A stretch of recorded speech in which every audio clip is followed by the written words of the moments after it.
Buenas tardes, chicos. La clase de hoy corresponde a la bolilla 9 y tiene como título restricciones a la capacidad de ejercicio. Esta es la tercera clase dedicada al tema capacidad jurídica. Vimos ya en la clase anterior conmigo el marco general, la parte general de capacidad jurídica. Luego tuvieron una clase destinada a el estudio del régimen de niños, niñas y adolescentes. Y en esta clase, ya terminando con este tema, vemos restricciones a la capacidad de ejercicio. Vimos en la clase anterior, cuando estuvimos en la parte general, digamos, de capacidad, lo que era la capacidad jurídica, la definimos como la aptitud de la persona humana de ser titular de derechos y de deberes jurídicos y la aptitud a su vez de ejercerlos por sí mismo. Identificamos en este concepto estas dos fases de la capacidad. Dentro de este mismo concepto de capacidad jurídica, una fase estática, que es la aptitud del sujeto de ser titular de derechos y de deberes jurídicos, lo que se denomina también capacidad de derecho, y esta fase dinámica o la aptitud del sujeto de ejercer por sí mismo los derechos y deberes de los que es titular, que denominamos también capacidad de ejercicio. Dijimos que en esta materia había muchas modificaciones que se habían dado y por lo tanto era necesario estudiar de bibliografía que estuviera actualizada. El marco normativo para este tema lo tenemos en la Convención sobre los Derechos de las Personas con Discapacidad, que fue esta convención aprobada por la Ley 26378, así lo pueden buscar. La Ley de Salud Mental, que es la ley número 26657, hace hay material interesante ahí para poder estudiar el tema de internaciones, y el Código Civil y Comercial en los artículos 31 al 50. Hablamos en la clase anterior que dentro de este tema había un principio general del derecho que nutría todo este gran tema de la capacidad jurídica, que era el principio de capacidad. Este principio de capacidad, según el cual todas las personas por regla son capaces, se presumen capaces. El artículo 31 de nuestro código dice, aun cuando estas personas se encuentren, aun cuando una persona se encuentre internada en un establecimiento asistencial. Este principio de capacidad jurídica aparece en el artículo 12 de la Convención de los Derechos de las Personas con Discapacidad, en el artículo 3 y en el artículo 5 de la Ley de Salud Mental y en el artículo 31 al que hacía referencia recién. De este principio se deriva también que todas las limitaciones o restricciones que se impongan son siempre limitaciones excepcionales, digamos, son la excepción y no la regla, y siempre van a ser en beneficio de la persona a la que afectan. Esto es lo que distingue básicamente a las restricciones de capacidad de ejercicio respecto de las incapacidades de derecho. Siendo que la regla es la capacidad jurídica y que las excepciones son justamente, como la palabra lo indica, excepcionales, decimos que hay tres excepciones a este principio y son la capacidad restringida, prevista en el artículo 32 del Código Civil y Comercial, la inhabilitación, que está prevista en el artículo 48 del Código Civil y Comercial y que es una especie de capacidad restringida, y la incapacidad, que es un caso excepcional que está previsto en el artículo 32, último párrafo. O sea, de menor a mayor en materia de restricciones hablamos de capacidad restringida, inhabilitación e incapacidad. La capacidad restringida. La capacidad restringida se da en los casos previstos por el artículo 32 en el primer párrafo. Son personas que por regla son personas capaces por regla para la generalidad de los actos, pero tienen restringidos ciertos actos que han sido determinados, definidos específicamente en la sentencia que dispuso la restricción de la capacidad. Seguido un proceso de capacidad, se dicta una sentencia por la que se dispone la restricción de capacidad para la realización de actos, de determinados actos, que deberá realizar esta persona asistido por los apoyos. Luego vamos a estudiar un poquito más acerca de esto. ¿Quiénes son los sujetos afectados o quiénes pueden ser restringidos en su capacidad.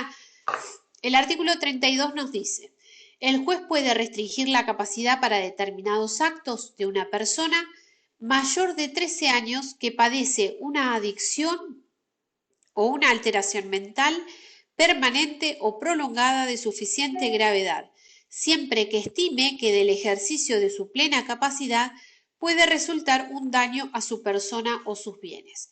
De este primer párrafo nosotros podemos sacar estos dos requisitos que tienen que existir para la restricción de la capacidad.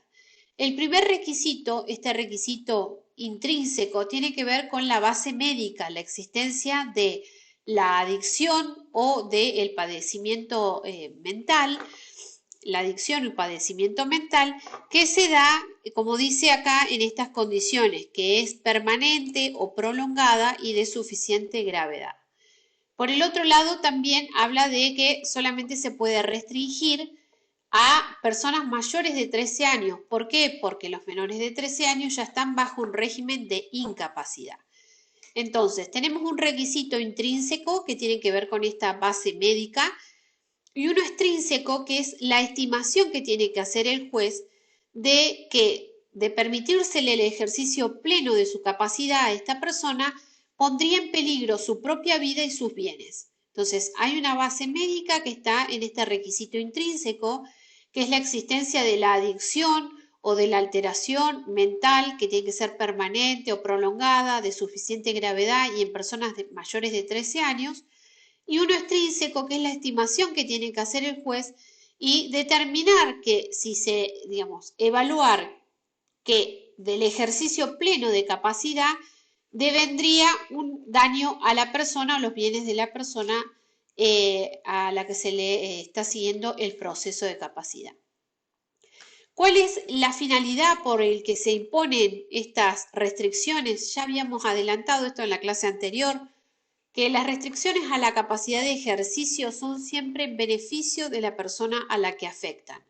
Entonces, esta limitación, esta restricción va en beneficio de la persona a que afectan y digamos, las medidas que se tomen y la interpretación que se tenga que hacer de los actos que se celebren va a ser siempre en beneficio de la persona afectada. Cuando hablamos de incapacidad, estamos ya dentro del marco del artículo 32, último párrafo, que nos dice, por excepción, cuando la persona se encuentre absolutamente imposibilitada de interaccionar con su entorno y expresar su voluntad por cualquier modo, medio o formato adecuado, y el sistema de apoyos resulta ineficaz, el juez puede declarar la incapacidad y designar un curador. Artículo 32, último párrafo. Entonces, ¿quiénes pueden ser pasibles de ser declaradas personas incapaces? Aquellas personas que no pueden interaccionar, o sea, tienen un padecimiento mental, como el que estábamos hablando hace unos minutos, pero este padecimiento mental le impide la comunicación con su entorno, le impide interaccionar con su entorno y expresar su voluntad. Fíjense que aquí dice por cualquier modo, medio o formato adecuado, porque no es cuestión de que no puede interaccionar con los medios habituales, sino que hay que probar otros medios, otros formatos, y si aún probando, digamos, con estos medios y formatos que estén disponibles, la persona no puede de ninguna manera manifestar su voluntad, estamos ante la presencia de personas pasibles de declarársele su incapacidad. Dice también este artículo que probado el sistema de apoyos ha resultado ineficaz. Bueno, este requisito es discutible por la doctrina porque en realidad en ciertos casos, que son los que prevé este supuesto, ya se da por entendido que el sistema de apoyos no iba a ser eficaz, no es necesario hacer la prueba para luego declarar la incapacidad, sino que ya en esta situación que prevé este párrafo, ya estamos ante una situación donde el sistema de apoyos es imposible de aplicar. Entonces, ¿quiénes son pasibles de ser declaradas personas incapaces? el único y excepcional caso del artículo 32, último párrafo. ¿Cuál es el fin por el que se le impone a la incapacidad? De la misma manera que en el caso de la capacidad restringida, en protección de la persona a la que afectan y en su beneficio.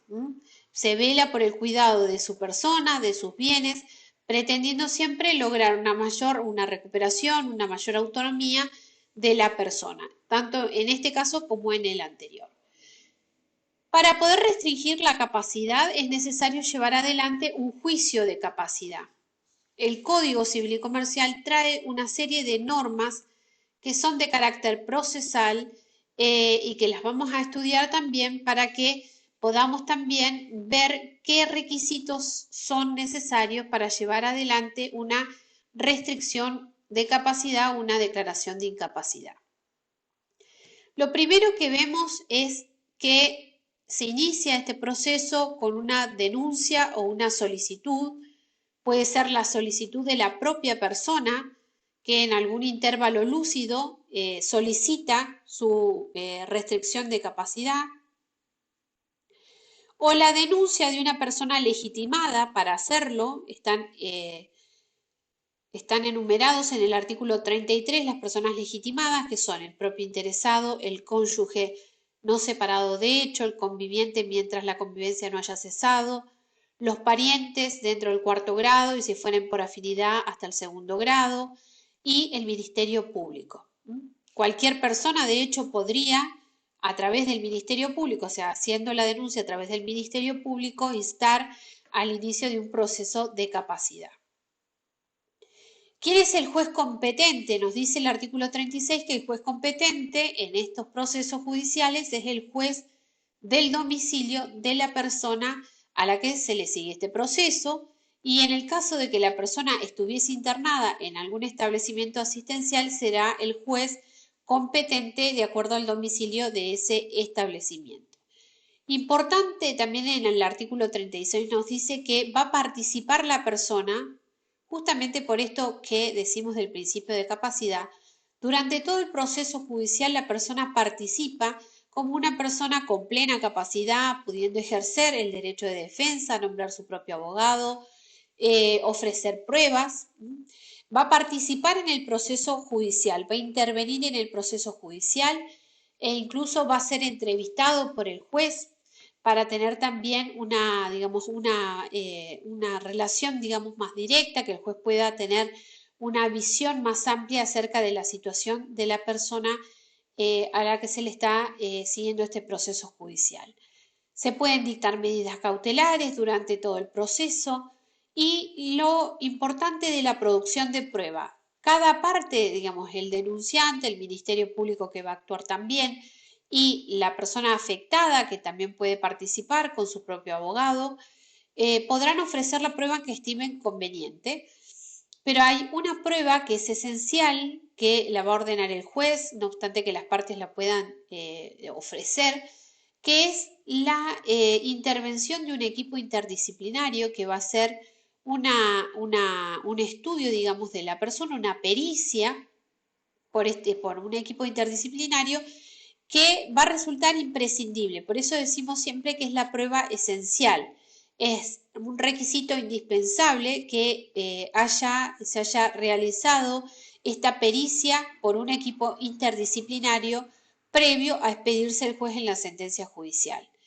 Este equipo interdisciplinario va a tener un acercamiento con la persona a la que se le está siguiendo este proceso de capacidad y va a poder advertir, por eso es interdisciplinario, porque lo componen profesionales de distinta índole, o sea, no solamente médicos psiquiatras, sino que normalmente se conforman de acuerdo a las normas de cada provincia, pero por asistentes sociales, por personas por psicólogos, psiquiatras, etcétera, que van a tener una mirada abarcativa de la situación que vive la persona a la que se le sigue este proceso judicial y que van a poder determinar cuáles son los medios con los que cuenta, cuáles son, cómo está conformada su familia, a qué lugares asiste, cuáles son sus intereses, etcétera, para poderle dar una mirada general Y siempre digo que en estos juicios de capacidad,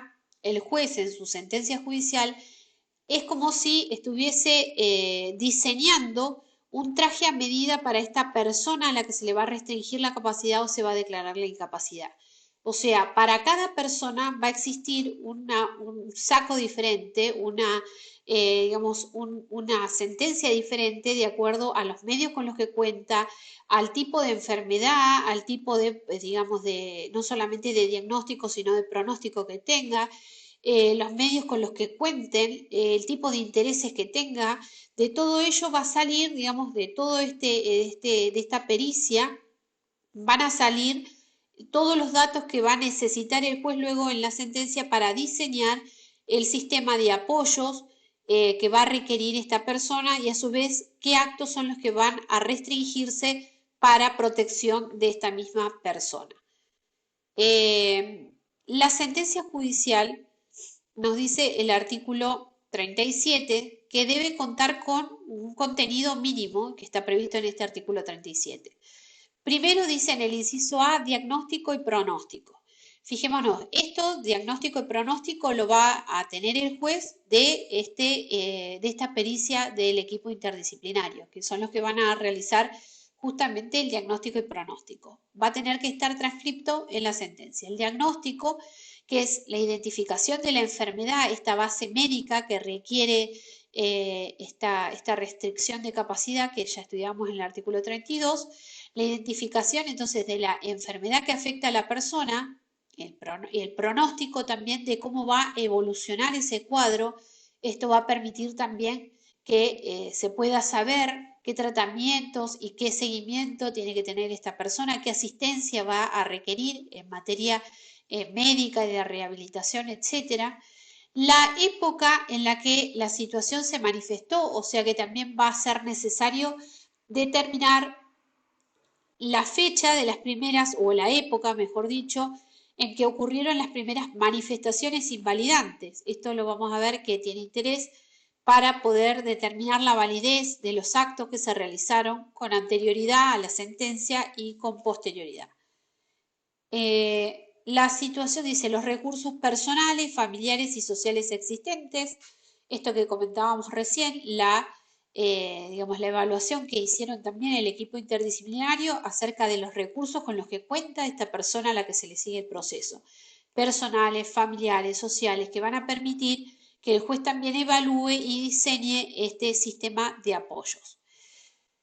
El régimen de protección, asistencia y promoción de la mayor autonomía posible. El juez, si va a disponer una restricción de capacidad, va a establecer, va a definir en la sentencia judicial qué actos son los que va a tener restringido esta persona. Y en el caso de incapacidad, no, porque directamente se declara la incapacidad.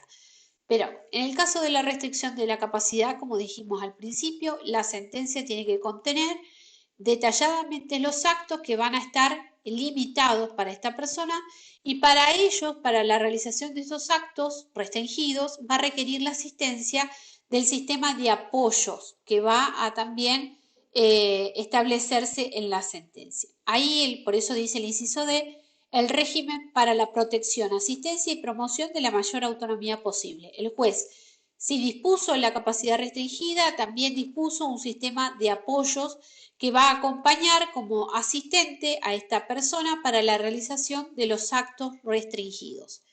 Mientras que si se declara la incapacidad, va a ser el nombramiento de un curador que va a actuar como representante legal. Por eso decimos que hay dos tipos de regímenes de protección. El sistema de apoyos, que está previsto para las personas con capacidad restringida. Allí el juez lo que va a hacer es nombrar a uno o más apoyos, normalmente se nombra a familiares, que puede ser uno o más determinados, por ejemplo, apoyos para la realización de determinados actos y otros para la realización de otros actos. Estas personas van a asistir a la persona afectada en toda la toma de decisiones, no para reemplazar la voluntad de la persona, sino para acompañarla, aconsejarla, asistirla en la toma de las decisiones, para que la persona pueda comunicarse, pueda manifestar su voluntad, etc. Vuelvo a decir esto que me parece como gráfico. El sistema de apoyos es un traje a medida que diseñó el juez en la sentencia judicial de acuerdo a la situación personal, familiar, social que tiene el sujeto al que se le va a restringir la capacidad. Y se proyecta no solamente sobre los actos jurídicos, o sea, sobre la vida civil de la persona, sino que abarca todas las cuestiones personales, familiares, las cuestiones médicas que va a requerir esta persona. Y siempre el sistema de apoyos, pero también el sistema de representación tiende a la protección de la persona, a lograr una mayor autonomía, una rehabilitación en su situación. El juez va a determinar en la sentencia judicial también la modalidad de actuación y las condiciones de validez de los actos que tiene restringido. El juez en la sentencia va a disponer cómo va a ser la actuación de este sistema de apoyos y cuáles van a ser las condiciones que va a establecer para la celebración de los actos y para que estos tengan validez. En ciertos casos, ya aclaramos que el sistema de apoyos no hay, el sistema de apoyos es una cosa distinta a la representación. Pero en ciertos casos a los apoyos el juez les puede dar esta función de representante para ciertos actos. Distinto el caso de la representación. Si el juez declara la incapacidad de la persona en la sentencia judicial, no va a nombrar un sistema de apoyo, sino que va a nombrar un representante legal que va a ser el curador. El curador va a actuar como representante legal de la persona del incapaz. También, por supuesto, va a tener a cargo no solamente la representación en los actos civiles, sino que va a tener como función también principal el cuidado de la persona del incapaz, de los bienes, etc. Esta sentencia que se dicta es necesario registrarla en el registro de estado civil y capacidad de las personas. La inscripción de la sentencia judicial va a implicar que desde esa fecha en adelante esta situación, digamos, esta incapacidad o capacidad restringida es oponible a los terceros, es oponible a la generalidad de las personas.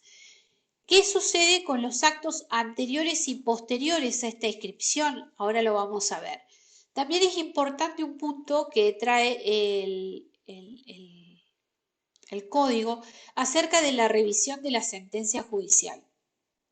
Por norma, las sentencias judiciales en materia de capacidad deben ser revisadas cada 3 años, o sea, de dictada 3 años deben ser revisadas y nuevamente se hace una pericia por el equipo interdisciplinario para saber la situación en la que se encuentra la persona con capacidad restringida o con incapacidad, si es necesario modificar, ampliar los actos o directamente declarar la incapacidad o directamente hacer cesar la restricción o la incapacidad, etc. Se revisa cada 3 años como norma.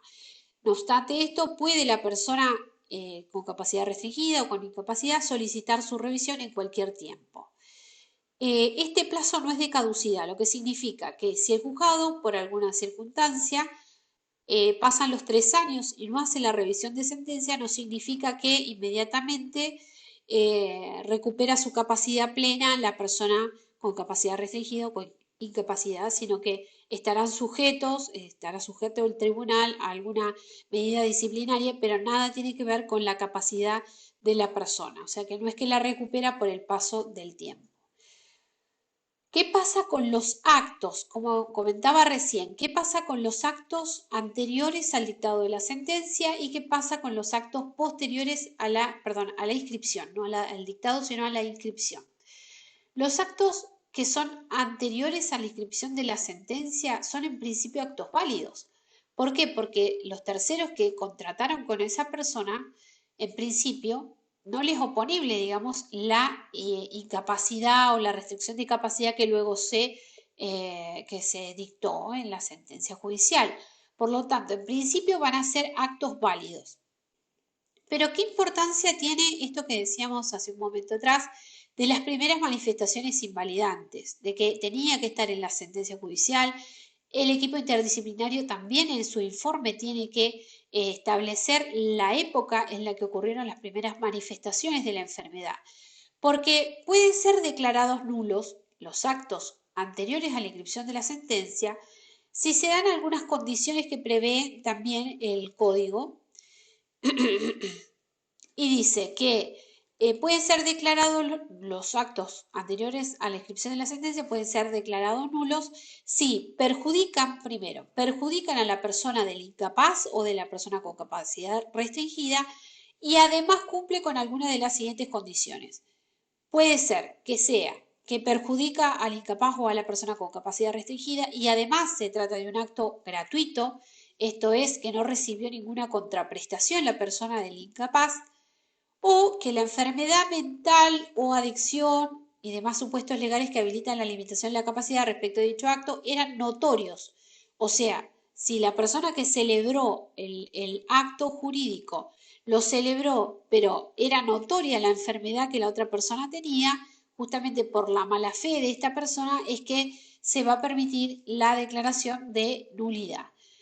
Bueno, y en los casos donde no fuera notoria, pero que hay mala fe porque se conoce la situación, aun cuando no es notoria, se conoce de la enfermedad, también se va a poder declarar la nulidad. Lo importante acá es que no solo se dé esta circunstancia de que sea un acto gratuito o que haya sido una enfermedad mental o adicción que fuese notoria o la mala fe del contratante, sino que además debe perjudicar al incapaz. Porque aún dándose estas circunstancias, sí, la persona celebró un acto jurídico que no es, no lo perjudica, sino que al contrario, fue un acto celebrado y que lo beneficia, para nada ese acto va a ser sujeto a nulidad. ¿Qué pasa con los actos posteriores a la inscripción de la sentencia? Estos actos posteriores a la inscripción de la sentencia son actos en principio los que son realizados contrariando lo dispuesto por la sentencia judicial, van a ser actos nulos. Este es el principio, van a ser actos nulos. Pero pueden lograr la validez en los casos donde el acto celebrado es, digamos, no causa perjuicio en la persona del incapaz, o sea que en estos casos la nulidad siempre es relativa. Si es en beneficio de la persona del incapaz, se podrá convalidar posteriormente y entonces adquirir validez. Respecto de las internaciones, como les decía, y como esta clase grabada es una clase cortita, van a estudiarla de los artículos que están en el código, también que enumeramos, y de la ley de salud mental. Respecto de los inhabilitados, dijimos que los inhabilitados la inhabilitación era una especie de capacidad restringida que está prevista en forma diferenciada en el artículo 48. Y la inhabilitación está únicamente prevista en nuestro ordenamiento para las personas, para los pródigos, personas que dilapidan su patrimonio. ¿Qué significa ser inhabilitado? Significa que la persona afectada para la generalidad de los actos, por eso decimos que es una especie de capacidad restringida, para la generalidad de los actos la persona es plenamente capaz, pero para ciertos actos, que son los actos de disposición y otros actos que pueda determinar el juez en la sentencia, va a requerir la asistencia de un apoyo. Va a requerir la asistencia de un apoyo o de un curador, pero que cumple también la función de apoyo. ¿Quiénes son pasibles de ser declarados inhabilitados? El artículo nos dice que la única causa prevista para la inhabilitación es la prodigalidad, esto que decíamos, la dilapidación del patrimonio. Se pone en peligro a la familia, se pone en peligro a la familia en condiciones de indigencia. Por eso es necesario para la inhabilitación dos condiciones. No solamente la prodigalidad, o sea, la dilapidación del patrimonio a un punto que ponga en peligro peligro la pérdida del mismo, peligro a la situación económica de la familia, sino en la existencia de esta familia, la existencia de cónyuge, conviviente o hijos menores o discapacitados, personas que en principio dependen económicamente de esta persona. Puede ser, como dijimos, la existencia del cónyuge, conviviente, hijos menores o discapacitados. Si la persona no tiene familia, si la persona no tiene esposo, esposa, no tiene hijos, menores o discapacitados y dilapida su patrimonio, nadie le puede iniciar un proceso de inhabilitación, porque las personas protegidas acá, a diferencia de en el caso de la capacidad restringida, van a ser estas personas, su familia. Esta es la finalidad, la protección del patrimonio familiar, la protección de la familia, la protección de la esposa, del esposo, del conviviente, de los hijos menores, de los hijos discapacitados, etcétera, que dependen económicamente de esta persona. El proceso es similar al que se sigue para la capacidad restringida. El juez va a determinar, en su caso, si declaran la inhabilitación, cuáles son los actos que va a tener restringida la persona del inhabilitado y cuál va a ser el sistema de protección fijado. El cese de la incapacidad, de la capacidad restringida o de la inhabilitación se produce por una revisión de la sentencia que puede dictar el juzgado, determinando, por ejemplo, la plena capacidad o modificando y estableciendo menos actos como actos restringidos o más, etcétera, o directamente declarando el cese de la incapacidad, de la capacidad restringida o de la inhabilitación. Esto es básicamente lo que vamos a tratar en esta clase. Como digo, quedaron algunos temas que van a estudiar ustedes en forma particular, el caso de las internaciones, que es importante que lean la ley de salud mental. Con esto damos por terminada la clase de hoy.